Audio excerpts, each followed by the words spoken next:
Okay, so welcome to another episode of Taco Talk Site Tuesday. Today, Galaxy Z Fold 8. What else will we be talking about today? We're going to be talking about it after a week of using it, give or take. And I've got some thoughts. I'll quickly ramble off some of the things that I've experienced and some of the things that I like, some of the things that I love, and some of the things that I hate, or things that could be better. But let's go ahead and talk about it. First, obviously, the most important thing, the form factor, the experience. I absolutely love the Galaxy Z Fold 8 experience. From the small screen to the big screen, both of them are really fun. So the small screen is perfect for my everyday apps that I use, such as YouTube, social media, music. Whatever I do on a regular size phone, I literally can do on this little 4x3 small mini screen. I say mini, but it's really not that mini. It's really a nice form factor in my opinion, because it can allow you to do basically everything that you want to do on your phone. It's nice and simple. It's good for quick text. It's like, personally don't mind the experience here.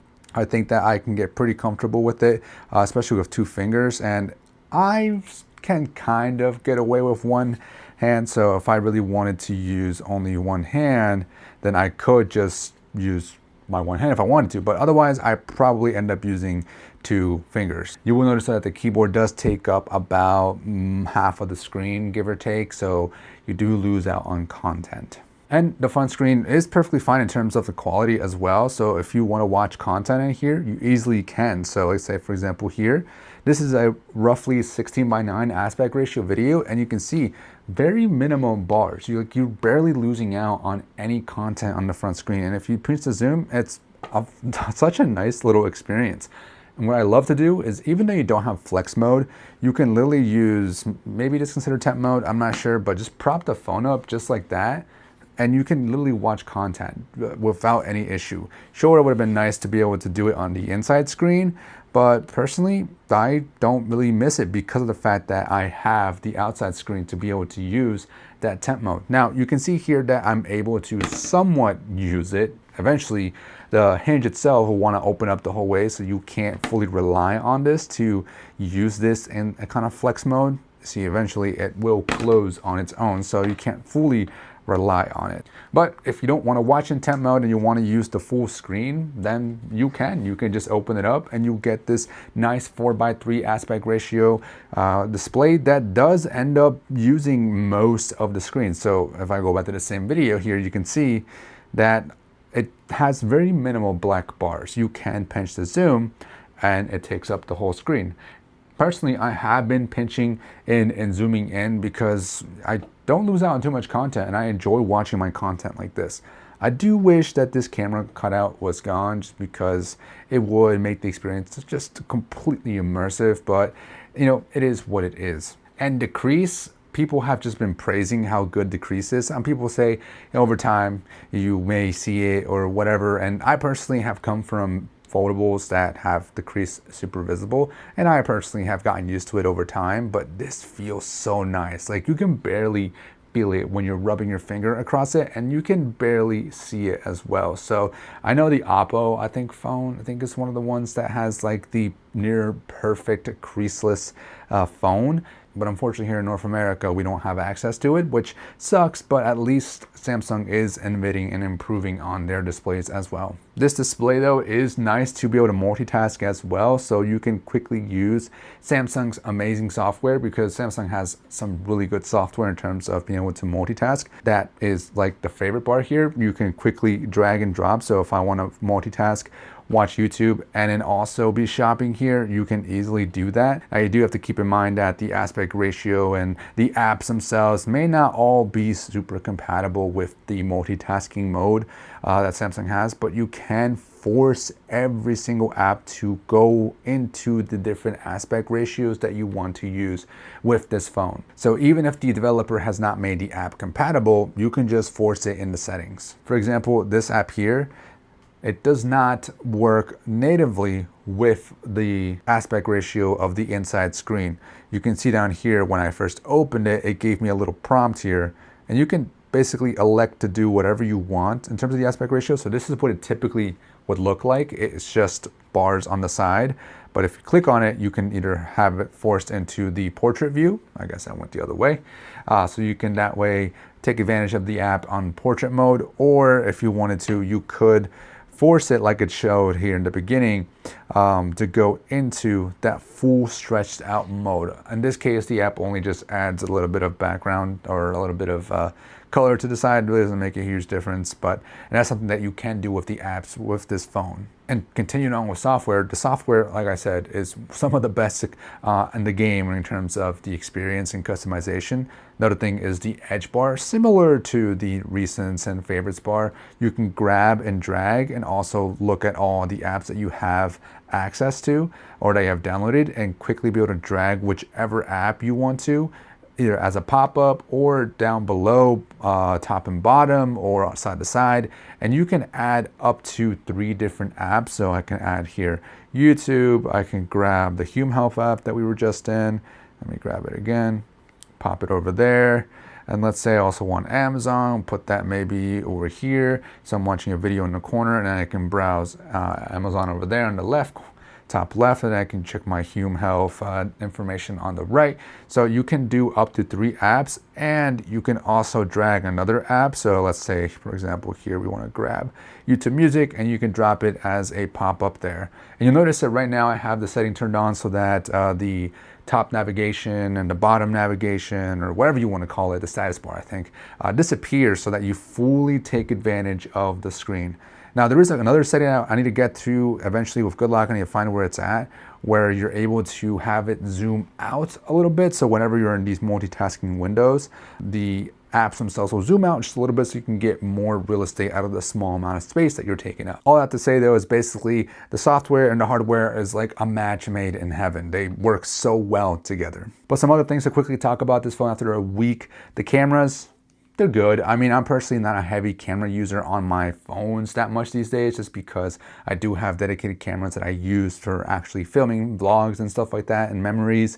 But these are more than enough, more than reliable. The ultra wide and the wide, I think, are a good pairing just because of the ones I actually personally use myself the most, because you can use this to vlog yourself. So you can use this as a viewfinder and then use the ultra wide camera to vlog with this yourself. But personally, like I said, I haven't taken too many photos and videos quite yet. This is all about the experience with the inner display and the outside display. I'm not a super heavy camera user, like I said. Battery life on this has been okay. I think it's still learning my patterns because it only lasts about maybe 16 hours at most. I mean, I have a screenshot of my most recent battery life, and you can see here that it's able to last 17 hours and 40 minutes, so almost 18 hours with about 6 hours screen on time.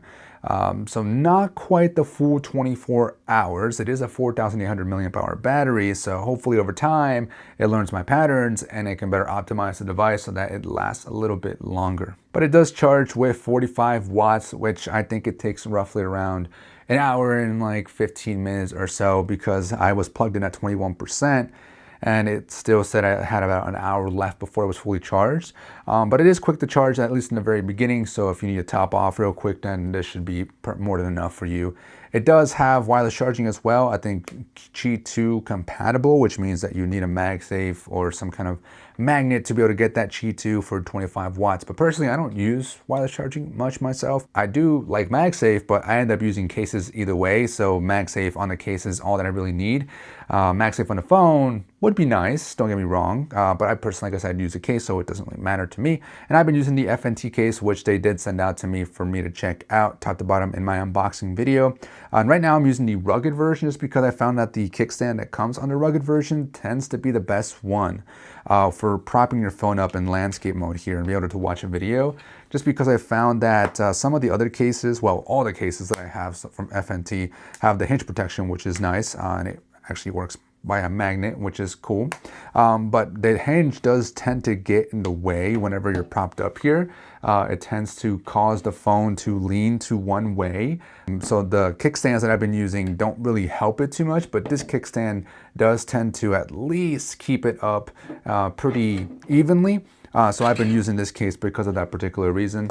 Also, it's a pretty grippy case, I will say, and it does add some decent protection. So if you want to check this one out, I'll leave it linked down in the description. But keeping going, I mean, the flagship experience of the performance is perfect. It's amazing. I mean, it's the latest Snapdragon, 8 Gen 5 Elite? I forget what it's called, but for Galaxy. So it's a great experience when it comes to the performance. I haven't had any issues yet in terms of performance. I mean, I've been playing Pokemon Go, and I've been multitasking here and there, and I've been switching between apps and all that stuff, and it's been, you know, more than fast enough for what I needed to do. But overall, this experience it's just been amazing. I absolutely love just carrying this little guy, because this little guy, it barely weighs anything. It's like, I don't even know, like 268 grams with the case all together as a package, and it's so nice to just have a small compact phone. It's literally what I've been wanting, a compact phone that I can just open up into a bigger display. It's literally the ideal device, and from what I'm hearing and seeing, Samsung is doing well with this phone, which, I mean, I'm not surprised. I think the only way they can improve on it is if they literally somehow make this into a 16:9 aspect ratio. So maybe just make it a little bit taller, I think. I'm not sure what's the best way to go in terms of making it a 16:9. So when you open it, this is literally a 16:9 display. That would be fantastic. But the 4:3, I think, is still plenty cool. I think it's more than enough for what I want right now. And maybe in the future they can improve that. But some other thing, but one thing I do want to mention is the fingerprint sensor also, I think, has changed, because when I first set it up, I didn't notice it, but people talked about it, and I noticed it when I set up the secure folder biometrics, is that you just have to roll your finger around when you're setting it up. You no longer have to just tap it when you're setting it up. So I think that's very interesting. I wonder if they changed it or improved it. But for me, it's been okay, or good, I should say, not okay. Only thing that's causing issues is this case, just because it does raise it a little bit here, so it's a bit on the higher end. So when you put your finger down, if you set it up without the case, it's gonna end up affecting it a little bit, because it may not detect your finger right away. So that's a minor inconvenience. Also, the volume rocker, I find it kind of awkward where it's at. It's just a little high up in terms of like the placement on the phone. It just feels weird that it's almost at the edge of the phone. Of course, because of the sizing, like there's nothing they can do about that, but maybe, just a thought, could they move the power button / fingerprint sensor up here to the top, and then you can just press from up here, or even better, put it on the back like they did with the Galaxy S8. That would have been pretty cool. I mean, I think it'd probably be a little too low if it's like around here, but I don't know, if they could put it on the back, that'd be cool too, or like I said, up here, I don't know. Just a thought, because I feel like they try to cram it in here. There's not much space right here on the side because of how small the phone is, but that's just a thought. I don't know, but either way, that's my thoughts on the Galaxy Z Fold 8 after using it for about a week. I know it's still pretty raw impressions, and I'm still somewhat in the honeymoon phase, but I definitely don't see myself leaving this device anytime soon. So let me know what you guys think of the Galaxy Z Fold 8. Did you guys pre-order one? Do you have one now? I'd like to hear your thoughts on this device and what your experience has been so far. But other than that, hopefully this was helpful. Hopefully you guys enjoyed, and peace.